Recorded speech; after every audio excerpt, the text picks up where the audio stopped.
Hey, hola, ¿cómo están? Bienvenidos a un nuevo video. El día de hoy vamos a hablar un poquito de EIGRP. Sabemos que es un protocolo dinámico que está allí en el mercado y que es muy usado. Entonces, vamos a explorar un poco de cómo funciona este protocolo y qué necesitamos saber al momento de una implementación de EIGRP.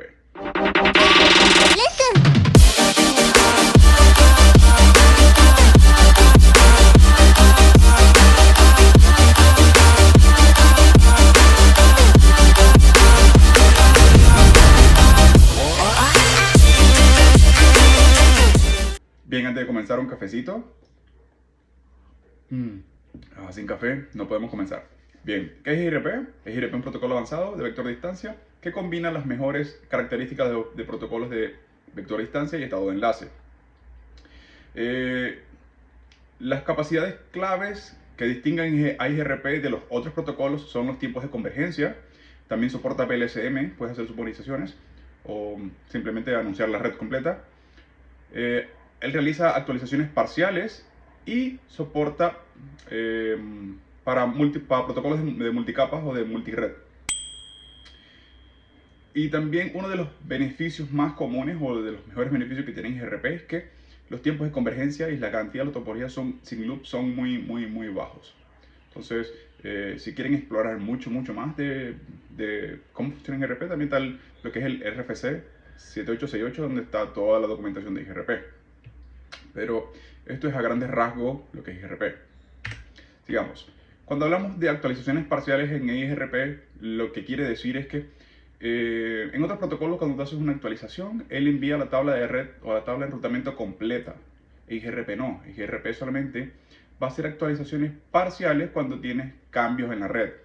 Es decir, si tengo dos equipos conectados y vienen y se integra uno nuevo, él no va a enviar la actualización completa de toda la red de los equipos que ya tienes conectados. Él solamente va a enviar una actualización parcial de esa red que se está incluyendo en su equipo y él la va a anunciar. Por eso se dice que él envía actualizaciones parciales. Usa una meta sofisticada. Bueno, en el caso de IGRP, hoy en día existen dos modelos de IGRP que podemos decir. Está el clásico, que usa 32 bits, y está el que es un poco más nuevo, que está a partir de la versión iOS 15, que usa 64 bits. ¿Qué quiere decir esto? Bueno, que la versión antigua era usada para de una estructura un poco diferente a la que hoy en día se ocupa, o la que hoy en día está impulsando Cisco que ocupen más, que más adelante vamos a tener un poquito más en detalle de cuáles son las diferencias de una y otra. Pero a grandes rasgos es que, bueno, los valores métricos tenían un formato de 32 en la antigua y la nueva tiene un formato de 64 bits. Y que la de 64 bits ahora soporta anchos de banda superiores a 1 gigabit y hasta 4.2 terabits. También igual admite cargas de equilibrio métricas desiguales y lo que permite a la administración distribuir el flujo de tráfico de manera más eficiente en sus redes. Soporta BLSM, ya lo mencionamos, un protocolo de enrutamiento sin clases, lo que significa que anuncia una máscara de subred para cada red de destino. Quiere decir que si tienes una subred en tu equipo, en tu router, él te anuncia la red completa, la subred completa con la máscara. Compatibilidad para multiprotocolo, quiere decir que usamos IP versión 4 o IP versión 6. Por último, lo que mencionamos anteriormente, conectividad perfecta entre protocolos de capa de enlace de datos. Lo que nos requiere una configuración especial. Quiere decir que cuando tú tienes un router, una interfaz conectada en capa 2, no necesitas configuraciones muy complicadas, como en caso de sería otros protocolos. Entonces, es un poco más sencillo manejarse con IGRP al momento de usarlo en capa 2. Dice, IGRP no quiere una configuración especial para funcionar en ningún protocolo de capa 2. Otros protocolos de enrutamiento, como SPF, utilizan diferentes configuraciones para diferentes protocolos de capa 2, como Ethernet y Frank Relay. Obviamente, Frank Relay ya no se usa hoy en día, y bueno, Ethernet sí lo usamos un poco. IGRP funciona eficazmente en entornos WAN y LAN. Otra de las características, bueno, IGRP se ejecuta directamente sobre la capa IP, o sea, capa 3, y el número de protocolos es el 88. El protocolo de transporte confiable se utiliza para garantizar las entregas de paquetes garantizados y ordenadas. Él envía paquetes, cuando tú haces una actualización, él envía paquetes como seguros que la conexión se está realizando. No siempre lo hace espontáneamente en algunos casos, pero no siempre necesita ese acknowledge de la red que está activa para el seguir operando. Admite multicast y unicast. Y bueno, las direcciones que usa para multicast son la 224.0010 y la F, que es hiperversión 6, FF02.2.A. Esas son las IP multicast. Como les mencioné, solo los paquetes seleccionados se envían de manera confiable, lo que requiere acuse de recibo al recibirlo. No todos los paquetes necesitan acuse de recibo o el acknowledge, sino los seleccionados. ¿Y cómo funciona cuando integramos estos equipos y levantamos un IRP? Bueno, en el primer caso, supongamos que R1 se quiere comunicar con R2. Está haciendo el startup, paso 1, está haciendo el startup y él envía su paquete de hello.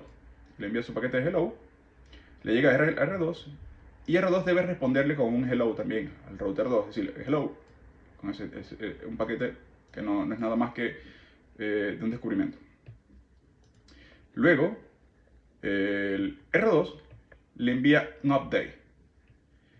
Dice, esta es mi tabla de enrutamiento. Se le envía. R1 la recibe y dice, gracias por la información, y le envía un paquete de vuelta, y luego le envía otro paquete diciéndole, esta es mi tabla de información, o mi tabla de enrutamiento. Y el router 2 le responde, gracias por la información, y la conversación ya está activa. Tenemos que saber que EIGRP maneja tres tipos de tablas: Neighbor Table, Topology Table, and Routing Table. Más adelante las vamos a ver, por ahora eso es a grandes rasgos.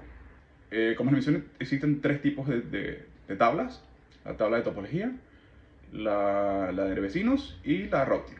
La tabla de topología contiene todas las rutas de destino anunciadas por los enrutadores vecinos.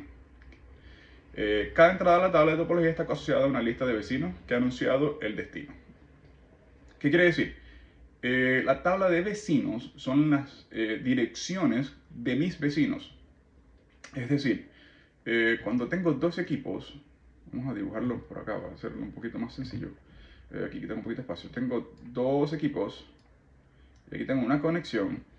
Esta tabla, lo único que va a ver es mi IP del vecino que tenga acá.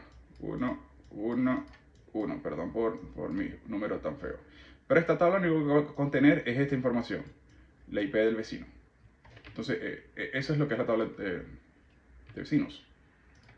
Vale, la redundancia. Ahí, lo cerré. La tabla de enrutamiento, perdón, para cada vecino se registra una métrica informada. Este valor, las métricas que un vecino almacena en su tabla de enrutamiento. Para llegar a un destino determinado, otra información importante es la métrica, que la vamos a ver más adelante, que utiliza un router para llegar al mismo destino. Este valor es la suma, escúchese bien, es la suma de las métricas informadas del vecino más el costo del enlace para el vecino. La ruta con las mejores métricas al destino se llama sucesor o sucesor y se coloca en la tabla de enrutamiento y se anuncia a los vecinos. Bien, como sabemos, la tabla de vecinos es las direcciones de mis vecinos, de los equipos que están conectados hacia mí. La tabla de topología es la lista de todas las rutas aprendidas de cada vecino a través de IGRP o de una red de distribución, e identifica el sucesor y el feasible successor o el posible sucesor. Y por último tengo la tabla de enrutamiento, que es la tabla donde están todas las rutas seleccionadas o las rutas de sucesoras para llegar a las diferentes redes que aprendí. Espero que quede bastante claro. La tabla final o la más importante es la de enrutamiento. Cuando tenemos problemas de enrutamiento es la que tenemos que ir a revisar y ver cuál es el sucesor, cuál es el feasible sucesor, o si no tenemos ninguna. También, también podemos apoyarnos con otras tablas, como la de topología y la de vecinos, ver si el vecino está activo o no está activo. Pero eso es a grandes rasgos. Espero que quede claro. Si queda alguna duda, déjenlo en los comentarios. Bien, cuando hablamos de métrica, ¿qué es la métrica? Bueno, las métricas son valores predeterminados que usa IGRP, que son los valores K. Tiene 5 valores K, lo que es el antiguo IGRP, y 6 valores K, lo que es el nuevo IGRP. Pero esta vez solamente nos vamos a enfocar en el antiguo IGRP, que es el más común y el más usado. ¿Cuáles son esos valores K? Los valores K son el ancho de banda, la carga, el retraso o delay, aquí está en español, y los dos últimos que son la confiabilidad. Aquí está una breve descripción de cada uno de ellos y cómo podemos cambiar estos valores al momento de manipularlos en un equipo o un router, pero muy poco se hace. Bueno, el ancho de banda, como todos sabemos, dice, es el ancho de banda más bajo de la ruta hacia el destino, es el que se va a ocupar. La carga o el load corresponde a la peor carga hacia el destino, mayor carga de la ruta. El retraso, bueno, es el tiempo que se tarda en llegar al destino, y la confiabilidad es que es tan confiable ese valor o ese enlace para ir allá. Es la peor confiabilidad entre el origen y destino, y esta se basa en los keep alive. Si el valor es 255, significa que la interfaz es 100% confiable.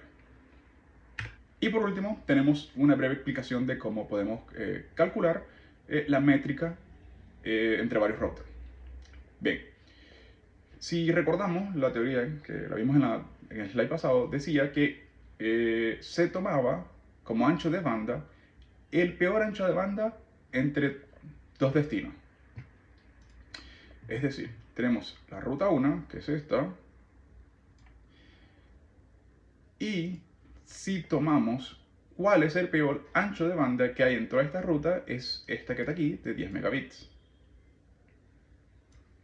Entonces, importante, cuando tomamos el ancho de banda tenemos que llevarlos a kilobits por segundo, no podemos usarlo en megabits. Tenemos que transformar todos los valores en una unidad en común para que puedan aplicar la fórmula del cálculo de métrica. Entonces, estos 10 megabits los vamos a convertir en kbps. Y sería este valor que tenemos aquí, convertido en kbps. Serían 10.000 kilobits por segundo. Ese es el peor o el más bajo ancho de banda que hay entre todo este destino. Segundo, la métrica. Es la suma de todos los tiempos o todos los delays que hay entre un equipo y el otro. Es decir, aquí hay 40 milisegundos, aquí hay 10 milisegundos y aquí hay 50 milisegundos. Tengo que sumar todos esos valores, pero nuevamente no puedo usar milisegundos. Tengo que convertirlos a microsegundos. Entonces serían 4.000, 1.000 y 5.000. 40 milisegundos son 4.000 milisegundos. 1.000 y 5.000. Y la fórmula, que es súper grande, bueno, está reducida porque aquí la tenemos, pero está un poco reducida porque él usa de los 5 valores de EIGRP, solamente están encendidos 2, que es el K1 y el K3. El resto de los valores están apagados por defecto. ¿Y cuáles son esos valores que están apagados? ¿Cuáles son esos valores que están encendidos? Son el ancho de banda o el peor ancho de banda y la carga o el delay. Entonces, al reducir toda esa fórmula, nos va a quedar que nos va a quedar esta que está acá en particular, que es literalmente 10 a la 7 dividiendo entre el peor ancho de banda, y a su vez eso se multiplica por 256 más todos los tiempos de retraso por 256. No voy a enfocarme mucho en la fórmula porque se ocupa muy poco hoy en día, pero igual es muy necesario. Pero pueden ir buscar la fórmula y verla en detalle y ver cómo se llega a esto en particular. Bien, entonces cuando hacemos ese valor, aplicamos toda esta fórmula, nos queda por un lado esta parte de la operación y nos queda esta otra parte de la operación, que es esto. Y el valor final son 2.816.000 kilobits por segundo. Y tenemos una segunda ruta, que es lo mismo, la suma de todos los tiempos con el peor de los anchos de banda. Y el valor final que nos queda es de 1.587.200. Quiere decir que la mejor ruta que seleccione EIGRP para llegar desde R1 hacia R4 es esta que tenemos aquí abajo. Y así es como se calcula lo que es la métrica en EIGRP. Bien, espero que el video sea de mucha ayuda para ustedes y que los ayude a hacer pronto un CCNA más. de nuestra comunidad. Nos vemos en un próximo video. Hasta luego.